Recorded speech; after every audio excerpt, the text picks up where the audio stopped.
जय श्री कृष्णा। राधे राधे। आज आप लोग सुनेंगे दुर्गा सप्तशती पाठ का 9वां अध्याय। इस अध्याय में निशुंभ का वध।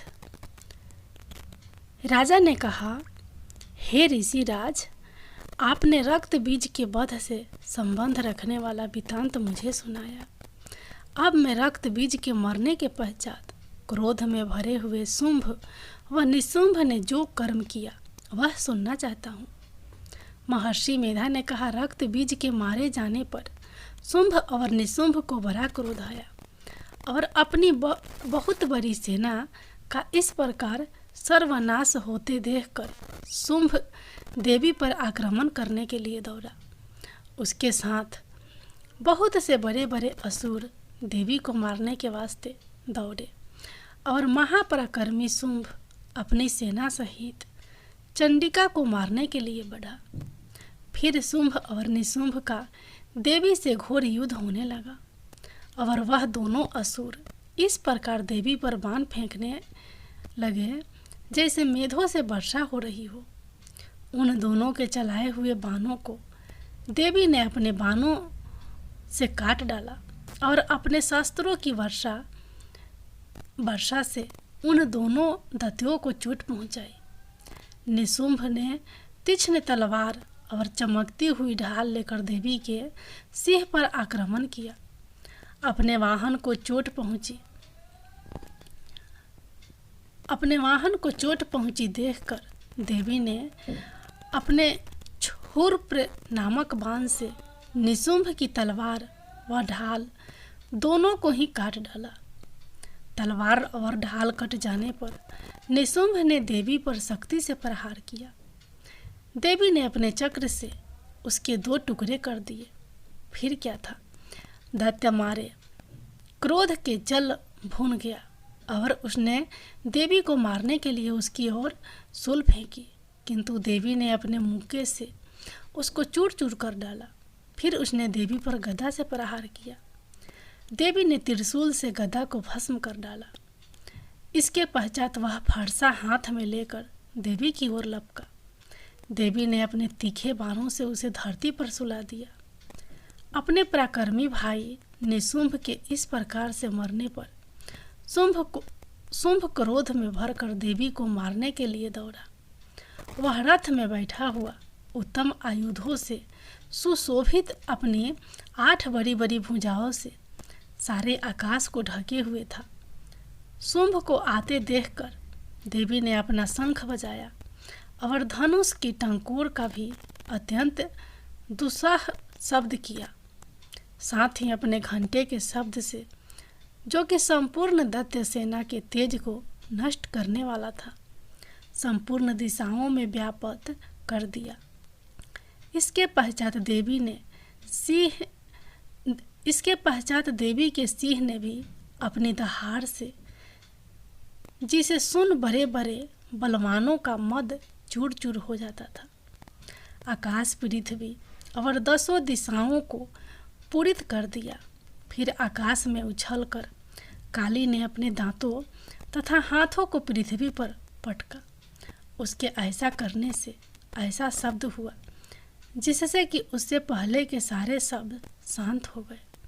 इसके पश्चात शिवदूती ने असुरों के लिए भय उत्पन्न करने वाला अट्टहास किया, जिसे सुनकर दैत्य थरथरा उठे और शुंभ को बड़ा क्रोध हुआ। फिर अंबिका ने उसे और दुष्ट खड़ा रहा।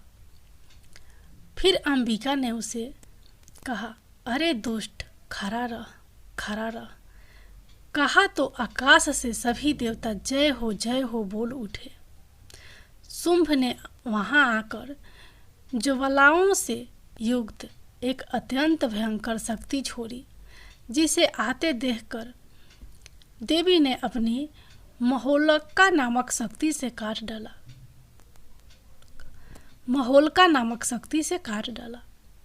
हे राजन, फिर शुंभ ने सिंहनाद से तीनों लोक व्याप्त हो गए और उसकी प्रतिध्वनि से ऐसा घोर शब्द हुआ जिसने इससे पहले के शब्द इससे पहले के सब शब्दों को जीत लिया। शुंभ के छोरे बाणों को देवी ने और देवी के छोरे बाणों को शुंभ ने अपने बाणों से काट सैकड़ों और हजारों टुकड़े में परिवर्तित कर दिया। इसके पश्चात जब चंडिका ने क्रोध में भर शुंभ को त्रिशूल से मारा तो वह मूर्छित होकर पृथ्वी पर गिर पड़ा।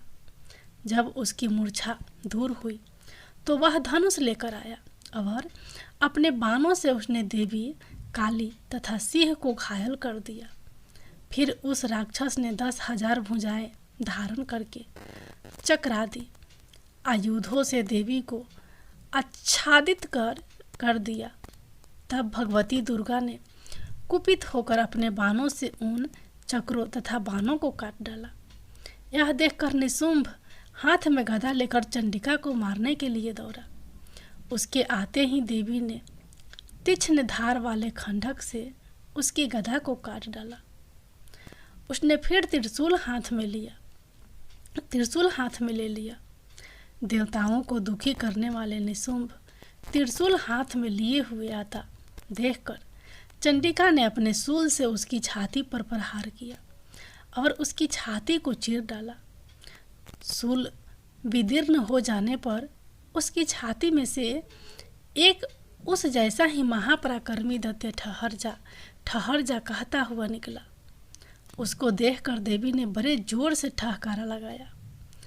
अभी वह निकलने भी नहीं पाया था कि उसका सिर अपनी तलवार से काट डाला। सिर के कटने के साथ ही वह पृथ्वी पर गिर पड़ा। तदंतर सिंह दहाड़ कर असुरों का भस्म करने लगा और काली शिवदूती भी राक्षसों का रक्त पीने लगी। कौमारी की शक्ति से कितने ही महादैत्य नष्ट हो गए। ब्रह्मा जी के कमंडल के जल से कितने ही असुर समाप्त हो गए। कई दैत्य महेश्वरी के त्रिशूल से विदीर्ण होकर पृथ्वी पर गिर पड़े और वराही के प्रहारों से छीन भिन्न होकर धराशायी हो गए। वैष्णवी ने अपने चक्र से बड़े बड़े महापराक्रमियों का काम चूर निकालकर उन्हें यमलोक भेज दिया और इंद्री से कितने ही महाबली राक्षस टुकड़े टुकड़े हो गए। कई दैत्य मारे गए, कई भाग गए, कितने ही काली शिवदूती और सिंह ने भस्म कर लिए। अब सुनिए 10वां अध्याय। इस अध्याय में शुंभ का वध है। महर्षि मेधा ने कहा, हे राजन, अपने प्यारे भाई को मरा हुआ तथा सेना को नष्ट हुई देखकर क्रोध में भरकर दैत्यराज शुंभ कहने लगा, दुष्ट दुर्गे, तू अहंकार से गर्व मत कर, क्योंकि तू दूसरों के बल पर लड़ रही है। देवी ने कहा, हे दुष्ट, देख, मैं तो अकेली ही हूँ। इस संसार में मेरे सिवा दूसरा कौन है? यह सब मेरी शक्तियाँ हैं। देख, यह सब की सब मुझ में प्रविष्ट हो रही है। इसके पश्चात ब्राह्मणी आदि सब देवियाँ उस देवी के शरीर में लीन हो गई और देवी अकेली रह गई। तब देवी ने कहा, मैं अपनी ऐश्वर्य शक्ति से अनेक रूपों में यहाँ उपस्थित हुई थी। उन सब रूपों को मैंने समेट लिया है। अब अकेले ही यहाँ खड़ी हूँ। तुम भी यहीं ठहरो। महर्षि मेधा ने कहा। तब देवताओं तथा राक्षसों के देखते देखते देवी तथा शुंभ में भयंकर युद्ध होने लगा। अंबिका देवी ने सैकड़ों अस्त्र शस्त्र छोड़े। उधर दैत्यराज ने भी भयंकर अस्त्रों का प्रहार आरंभ कर दिया। देवी के छोड़े हुए सैकड़ों अस्त्रों का दैत्य ने अपने अस्त्रों द्वारा काट डाला। इसी प्रकार शुंभ ने जो अस्त्र छोड़े उनको देवी ने अपने भयंकर हुंकार के द्वारा ही काट डाला। दैत्य ने जब सैकड़ों बाण छोड़कर देवी को ढक दिया तो क्रोध में भरकर देवी ने अपने बाणों से उसका धनुष नष्ट कर डाला। धनुष कट जाने पर दैत्य ने शक्ति चलाई, लेकिन देवी ने उसे भी काट कर फेंक दिया। फिर दैत्येंद्र चमकती हुई ढाल लेकर देवी की ओर दौड़ा, किंतु जब वह देवी के समीप पहुंचा तो देवी ने अपने तीक्ष्ण बाणों से उसकी चमकने वाली ढाल को भी काट डाला। फिर दैत्येंद्र का घोड़ा मर गया, रथ टूट गया, सारथी मारा गया। तब भयंकर मुंद्र लेकर देवी पर आक्रमण करने के लिए चला, किंतु देवी ने अपने तीक्ष्ण बाणों से उसको मुगुद्र को भी काट दिया। इस पर दैत्य ने क्रोध में भरकर देवी की छाती में बड़े जोर से एक मुक्का मारा। दैत्य ने जब देवी को मुक्का मारा तो देवी ने भी उसकी छाती में जोर से एक थप्पड़ मारा। थप्पड़ खाकर पहले तो दैत्य पृथ्वी पर गिर पड़ा, किंतु तुरंत ही वह उठ खड़ा हुआ। फिर वह देवी को पकड़कर आकाश की ओर उछला और वहां जाकर दोनों में युद्ध होने लगा। वह युद्ध ऋषियों और देवताओं को आश्चर्य में डालने वाला था। देवी आकाश में दैत्य के साथ बहुत देर तक युद्ध करती रही। फिर देवी ने उसे आकाश में घुमाकर पृथ्वी पर गिरा दिया। दुष्ट आत्मा दैत्य पुनः उठकर देवी को मारने के लिए दौड़ा। तब उसको अपनी ओर आता हुआ देखकर देवी ने उसकी छाती विदीर्ण करके उसको पृथ्वी पर पटक दिया।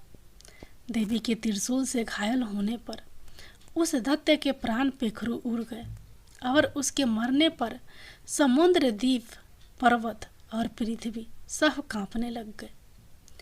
तदंतर उस दुष्ट आत्मा के मरने से संपूर्ण जगत प्रसन्न व स्वस्थ हो गया तथा आकाश निर्मल हो गया।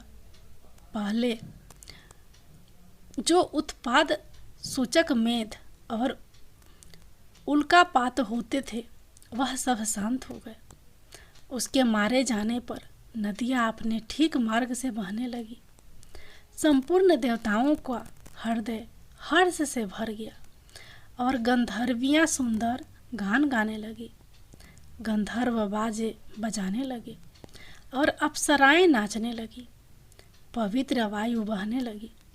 सूर्य की कांति स्वच्छ हो गई। यज्ञशालाओं की बुझी हुई अग्नि अपने आप प्रज्वलित हो उठी तथा चारों दिशाओं में शांति फैल गई। माँ दुर्गा की जय।